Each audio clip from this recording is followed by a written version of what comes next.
You are listening to Parliament Matters, a Hansard Society production supported by the Joseph Rowntree Charitable Trust. Learn more at hansardsociety.org.uk/pm.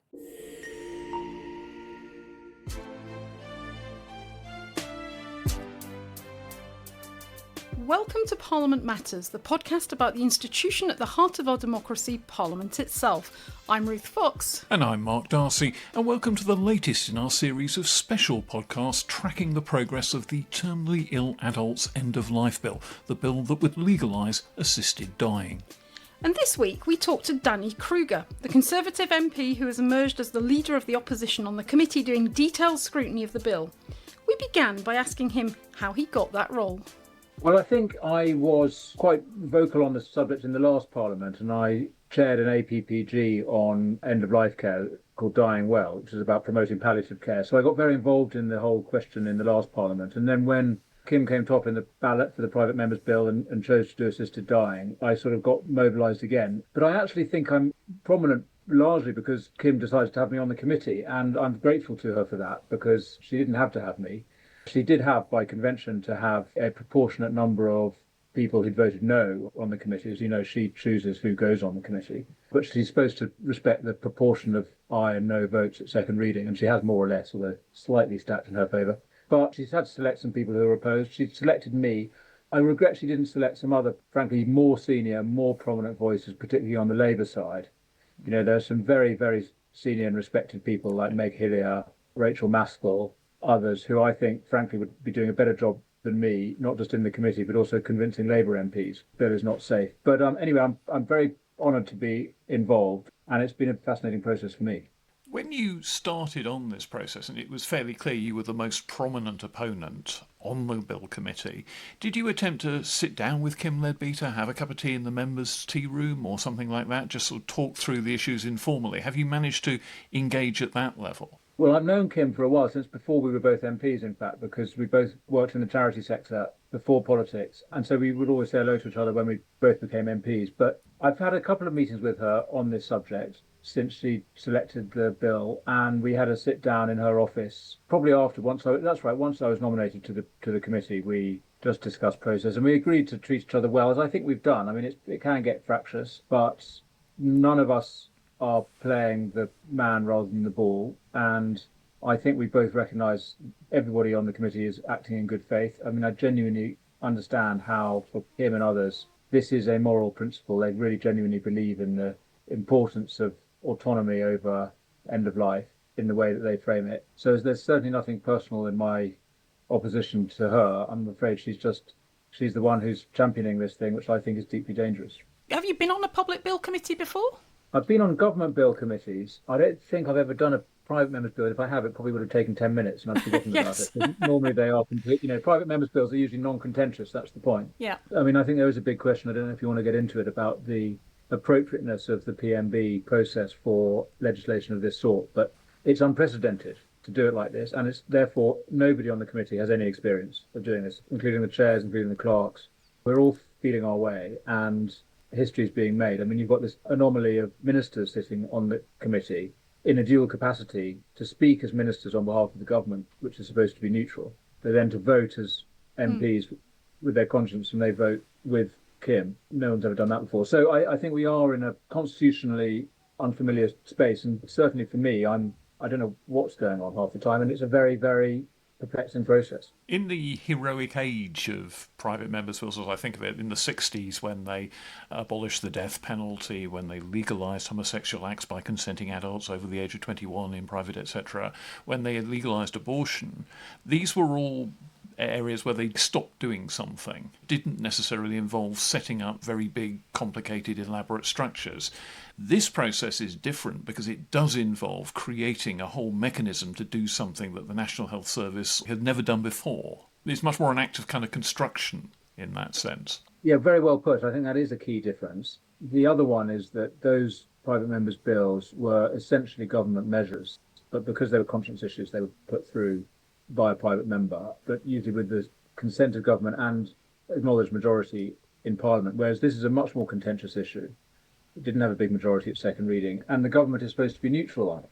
In practice, though, it is quite analogous to those earlier PMBs because the government clearly is behind this bill. The Prime Minister does support it, and government is lending its support behind the scenes to Kim to enable the bill to pass in a state that it's happy with. So it's a very complicated and I think uncomfortable situation. I'm not sure I have the answer to it, frankly, because these are conscience issues. Is it therefore appropriate for it to have been a manifesto commitment and then a government measure? I mean, my view is probably yes. I think if we're going to do something this big, and as you say, it's about creating a new structure, a new mechanism with all sorts of implications, not just in the more profound sense of how it affects our society and our attitudes to the frail, elderly, disabled people, but it's going to significantly affect the way the NHS works. I think for that reason, it should be owned meaningfully by the government, and the Health Secretary and the Justice Secretary should be pushing this through.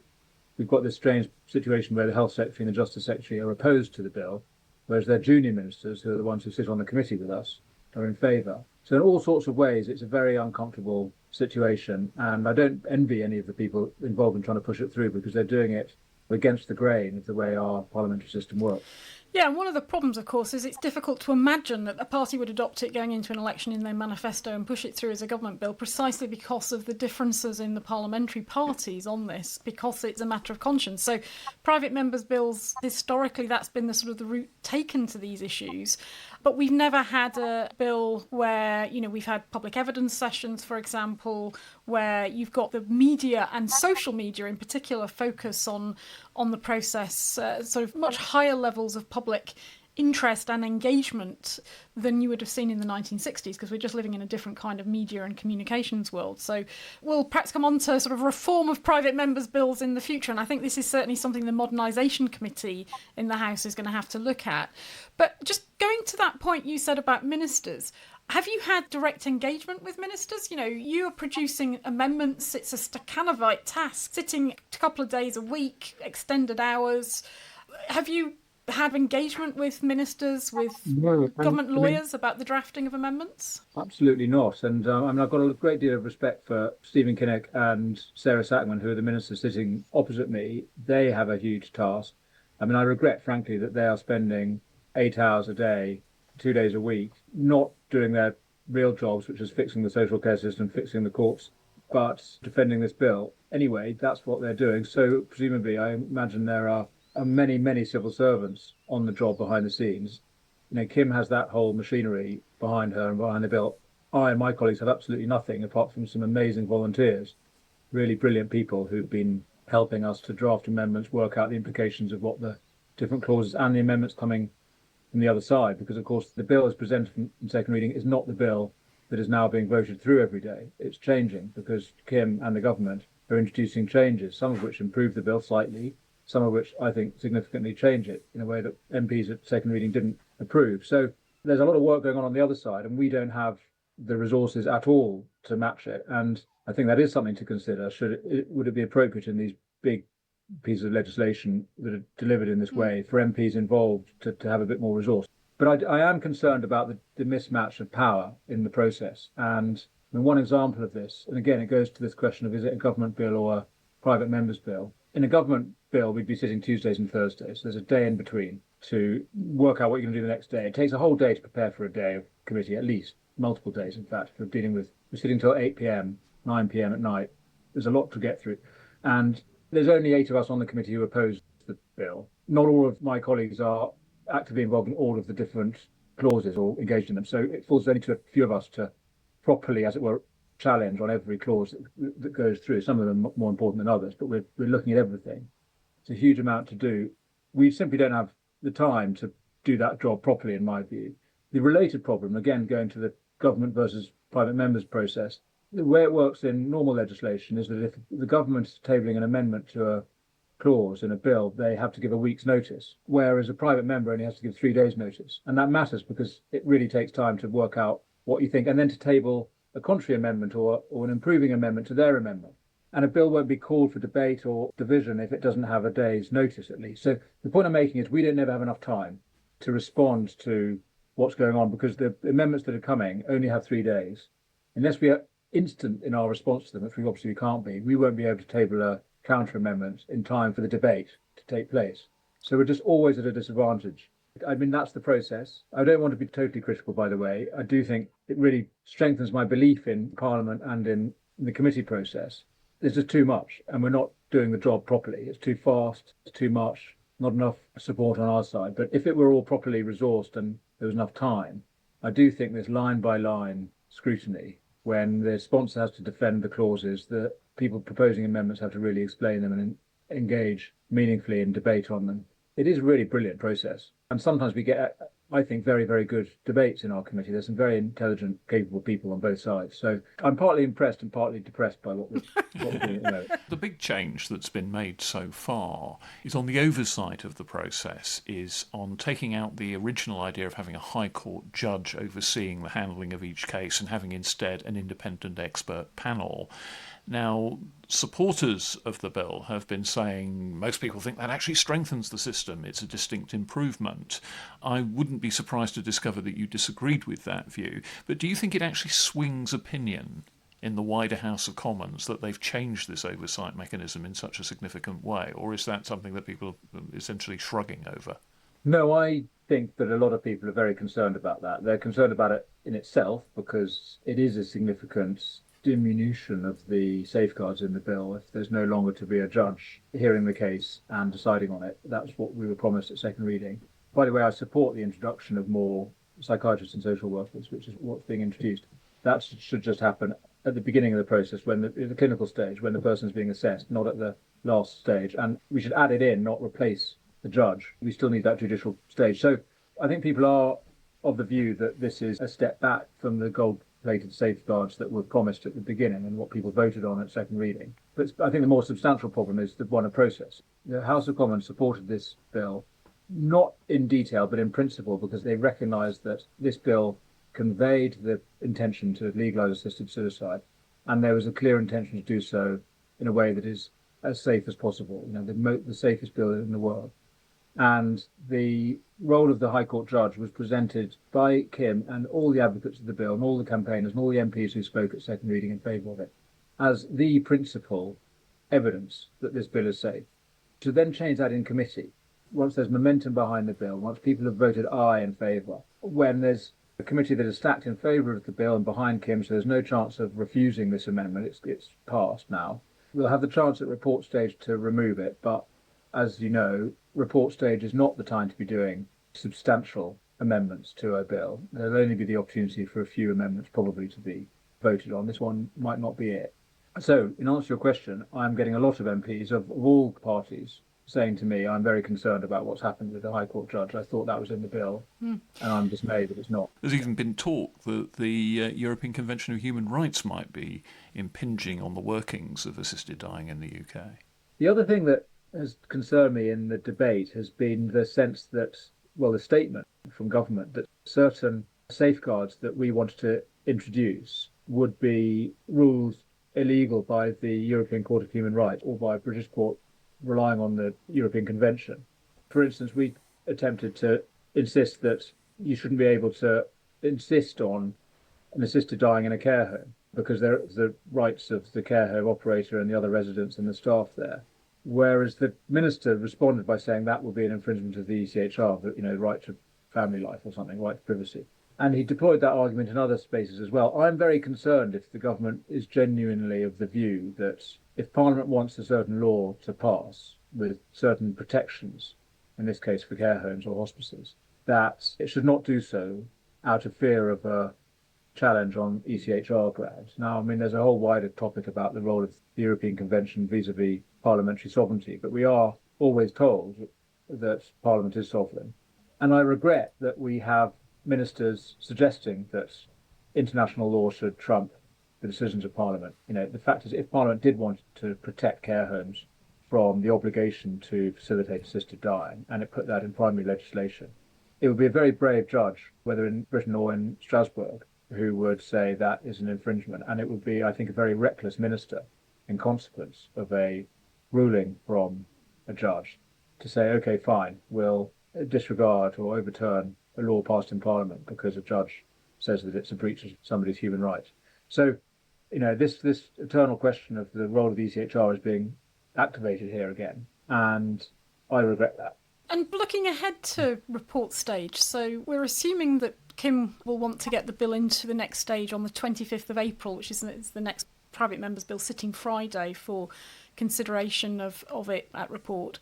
What do you think is the trajectory in terms of the ending of the committee stage? Because it could go through to the Tuesday the 8th of April when the House rises for Easter, but there are suggestions that actually, and particularly given that you were sitting late this week, that it might actually wrap up earlier than that. What do you expect? I think we're hoping, well, Kim is hoping and Kim's in charge.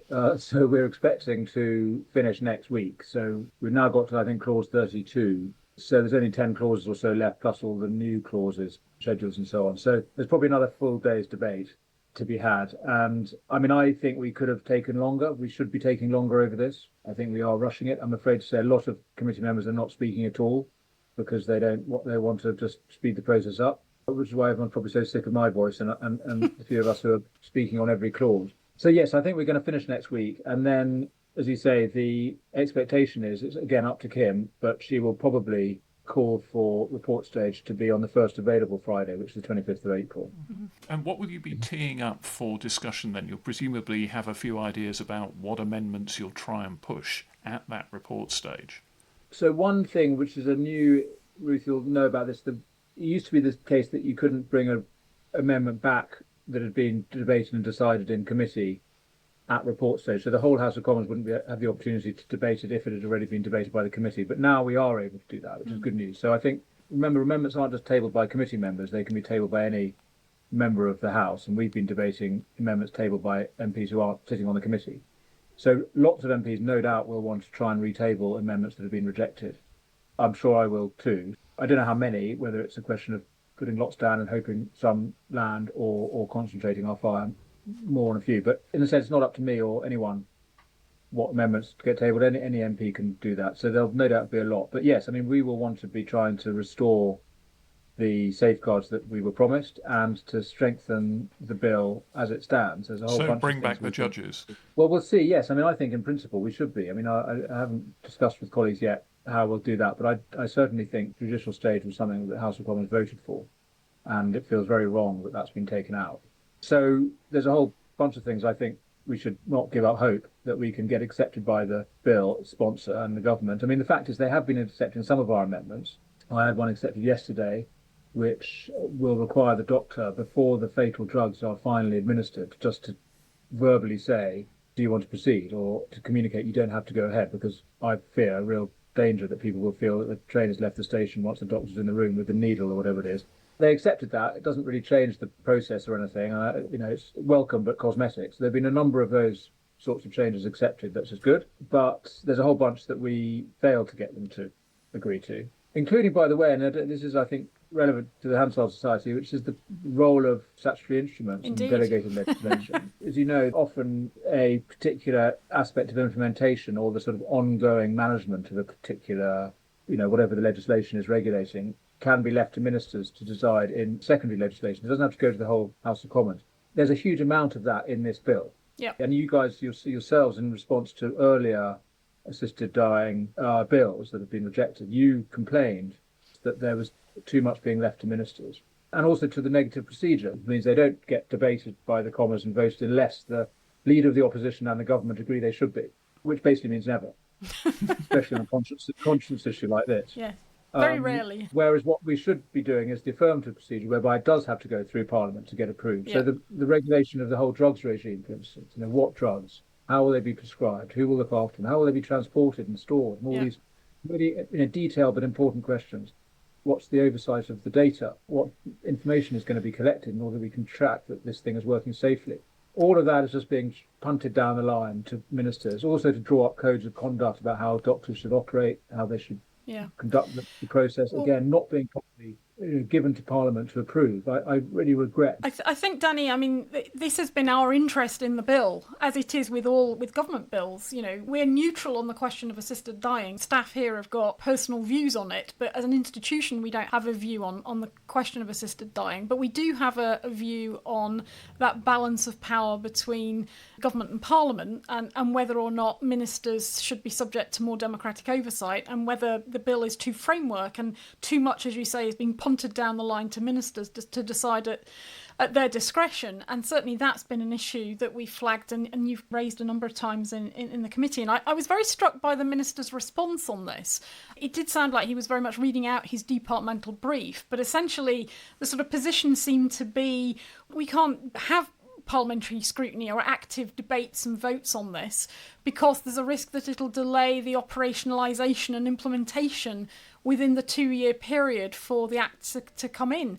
Which I have to say I personally found, knowing how the procedures work, a bit ridiculous because, I mean, the government could lay the regulations and they could be debated and voted on by MPs within 1 or 2 days if that's what they needed. Right. Even in retrospect, if necessary. Yeah, and we've suggested the made affirmative procedure, as you say, do it retrospectively. Let's be honest, the affirmative procedure, debates in delegated legislation committees or retrospective debates sort of after the fact, none of that is adequate. And it all just reinforces our view that delegated legislation needs to be radically reformed. You've probably seen Lord Hermer's opinion there, yes. Because he's the Attorney General, very interesting, came into government with Keir Starmer and said very clearly and boldly, as if he was still in opposition, frankly, it's outrageous that the government uses so much delegated legislation, and this is the new government's the opportunity to rethink that. And I agree. I mean, I sat there through the coronavirus debates, or rather the non-debates, and think government has been disregarding Parliament too much of late. And there we had an actual crisis on our hands. Here it is, we're creating something for the future. And as you say, it's very wrong to say that somehow that parliamentary scrutiny will be a unacceptable barrier to the implementation of something we haven't yet even begun to plan. So I regret then that they're doing it this way. I think they should listen to Lord Hermer and do this properly. And this is an opportunity. We are innovating here with both this new proposed treatment, assisted suicide, also in the way we do legislation. And I regret that we're not doing it in a way that actually restores people's confidence in Parliament. I mean, I think a lot of the opposition I notice online to the Ledbetter bill is not to the principle of assisted dying at all. I think a lot of people are very, very concerned about the failure of proper scrutiny. We've got one more day of committee, and that's the day in which we're going to be debating the actual operation of this new regime, how assisted dying will be delivered. Will it be delivered in the NHS? They've said it would be. Okay, so how does that work? Will private providers be able to do it and make money from it? Mm-hmm. We don't know yet, and here we are, the end of the week before we get to that stage. We don't know what the regime that's proposed actually is, and we won't have time to table counter amendments or improvements to their amendments because we won't see them until a day or two before the debate. So that's what's happening next week, the last day of the debate, and a very, very important set of clauses and amendments which we haven't yet got sight of. And what we're doing now at the moment is voting through a bill that will enshrine lack of proper scrutiny over a very important new service that the NHS is going to be mandated to provide. But Danny, I mean, I buy that argument to a point, particularly obviously on delegated legislation, but isn't it also true that a lot of government legislation goes through with less scrutiny than this? You get 13 days for the planning and infrastructure bill that's going to be debated in Parliament at second reading next week. There was a bill given a recent second reading that also had been published just 13 days beforehand. The government will have, as Kim does, an inbuilt majority on the Public Bill Committee. Amendments will only be accepted if the government wants them. You get a day on report. Recent bills, actually, they're offering 2 days on report, but only because the government's massively amended them in committee and wants to do so again at report stage. So I buy the argument about the process to a degree, but my worry about all of this is that the public are engaged in looking at this and seeing all the flaws in the process, which are true, but then thinking that somehow the process for government legislation is somehow remarkably better. And my worry is that actually it's not.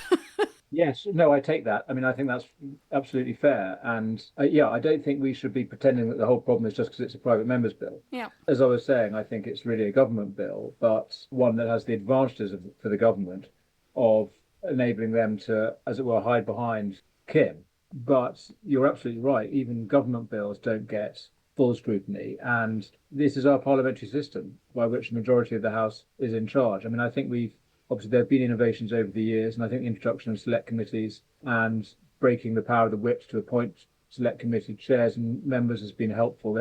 Parliament has become, to a degree, more independent of government over recent years, but the fundamentals remain, which is Parliament is essentially a self-governing institution, and the majority of MPs are effectively a dictatorship. and that means the PM is. So it'll be very interesting to see where the Modernisation Committee gets to. But I think we have learnt from this exercise on the assisted dying bill that even when government is notionally not driving it, we have real deficiencies. And I think we could do this a lot better. Plenty then for MPs to chew on in the report stage discussion of the bill. Friday the 25th of April looks like the likely date. But there is talk too that there's going to be a whole separate third reading debate, quite unusually for this bill, which might be taken on a later Friday. Do you think you have a even remote chance of being able to stop the bill at third reading? Is there a possibility in your mind that MPs could vote this down at that stage? Firstly, on the process and the number of days, I think it's really important that there is. I think there should be more than one day for report stage, because at the second reading, only a minority of colleagues were able to speak. It was an absolutely packed house. Lots and lots of MPs didn't get a chance to have their say. The bill has changed substantially since then, and I think it would be very wrong to try and rush this through. So I hope we'll have more than a single day of report anyway. And I would be very wrong, in my view, to go straight from report to third reading on the same day. So I really, really hope that doesn't happen. In terms of what might happen at third reading, well, let's see what happens at report stage in terms of amendments. I think if there are substantial amendments to restore the judge and to strengthen the bill in the way that many members who voted for the bill last time hoped it would happen. I mean, lots of MPs said they'd only vote for it on the basis they expected it to be improved in committee, as Kim and others promised it would be. You know, if they're satisfied that's happened, and indeed there might be some people who voted no, fearing that it wouldn't improve, who are sort of reassured that, okay, no, this is safe, then I'm sure the bill will be fine and will pass through. But if that doesn't happen, we've had a lot of MPs who voted at second reading only, voted aye, only conditionally. And so, yes, I think there is a real chance that if the bill is not made substantially safer than it is currently, then MPs will decide either because they've realised, as I've always argued, that there is no way to do this safely because you can't frame a law that protects the vulnerable. They might have, having thought about it fully, and the process of the debate's been helpful because everyone's been thinking about it. People might have thought, well, I don't mind the principle of autonomy in principle, but in practice I see that it can't work. Some might come to that, or others who still really do believe in assisted dying just think this bill doesn't work, it's too broad. The crucial point is this bill is not just for the people that the campaign is for, which is people at the very end of their life, the last few days, facing an agonising death, who just need to be put out of their misery in their final days. This bill is for anybody who's got a terminal diagnosis of 6 months. And that includes a huge number of people who you or I, well, I don't think anybody except the most extreme sort of libertarians would think should be able to summon the state to give them a lethal injection. Even MPs who feel that they might believe in the principle of assisted dying for that tiny number of most desperate cases will think this bill isn't it. And finally, I think we'll have a group of people who think the process has been bad, hasn't been sufficient scrutiny or accountability or time. And if we're going to do this, let's do it properly and bring it back, you know, whether as a government measure or as a private measure, just with proper pre-legislative scrutiny, proper opportunities for everybody to properly analyse the bill. You've given us a glimpse there of the depth of your opposition to this. Given the opportunity to do so, would you talk this bill out, stop it by procedural means? Just keep talking until the music stopped and the allotted time was run out? Well, I'm not sure there is that opportunity, to be honest, because the majority of the House of Commons can always vote to close the debate and to bring a decision. Yeah. So I don't think the opportunities for talking it out exist. And I don't want to rely on procedural techniques to do this. Obviously, we have to follow the process of Parliament. And, you know, as I've been explaining, I feel the bill's backers have been not abusing, but cleverly using the processes of Parliament, for instance, you know, the late tabling of amendments and so on, and the stacking of the committee, the stacking of the evidence. So we're all, in a sense, playing by the rules, and I'll play by the rules all the way. But I'm afraid, even if I were minded to, I don't think there is the opportunity to do anything other than bring this thing to a vote at third reading to say whether we want to do it or not. And I think that's going to be the moment of truth. Danny Kruger, thanks very much indeed for joining Ruth and I on the pod today. Thank you. So, Mark, that was very interesting. What did you make of it? Well, it was fascinating to listen to Danny describing his interactions as the debate in committee has proceeded. And it's interesting to hear him say that he actually enjoys and is kind of impressed by the process of going through things clause by clause, even with all the limitations of lack of resources for his sort of unofficial cross-party group of opponents of the bill to take on the machine that he says is behind Kim Leadbeater's bill. And the other thought I had listening to it is how different it sounds, hearing his account of what's going on inside that committee, as compared to the kind of social media Greek chorus that's flamming up every division and assuming whoever's doing what, it's the result of evil and bad faith the whole way. It's all much more collegiate by his account. Yes, I mean, if you listen to the sound and fury on social media, it's pretty terrible. But we've heard from MPs on this mini podcast series on both sides of the debate, and all have broadly said the same thing. You know, very respectful, very engaged. I thought he was very reflective, really interesting about the sort of the process and the procedures, the pressures of the role. You know, just in terms of the sheer workload, but also thinking about how the system could be improved. Yeah, I mean, private members' bills can be issues like this, which are hyper-controversial, probably the most controversial thing that will happen in this Parliament. Or on the other hand, they can be something that's very low scale, where the scrutiny is almost a ritual and is over in a matter of minutes. Some bill committees for private members' bills barely take 10 minutes to go through their entire repertoire of proceedings. So this is a procedure that can contain multitudes, I suppose. Yeah.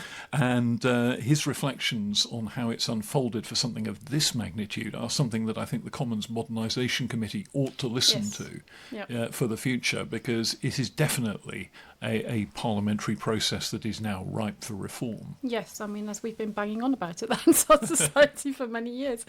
The other thing I took from it, I suppose a bit of news really, is that he's expecting the committee to conclude its proceedings next week, which is a little earlier than we anticipated, because they could go through to the last day before the Easter recess on April 8th, but they're sort of finishing, it seems, a week earlier. I've heard that from other sources as well.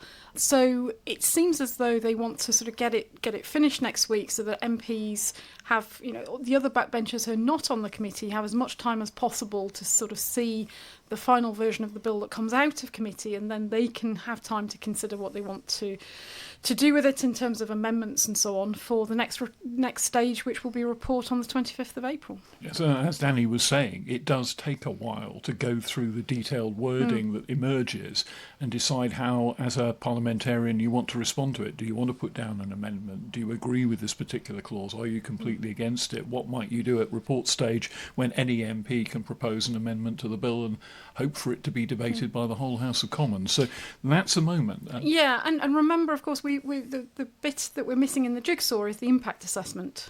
So we were expecting that from the government. The government said that would be available to MPs at report stage. We don't quite know when. One would hope that it might emerge before MPs go for the Easter recess. But we don't know. But we don't know. And there are, of course, a few important matters still to be debated in the final day of detailed debate that he's talking about that will take place next week. Yes, I mean, we're coming up to some really important clauses, vital clauses really, about the provision of the bill through the National Health Service or indeed other private sector providers, and clauses on the monitoring and review of the process by the Chief Medical Officer.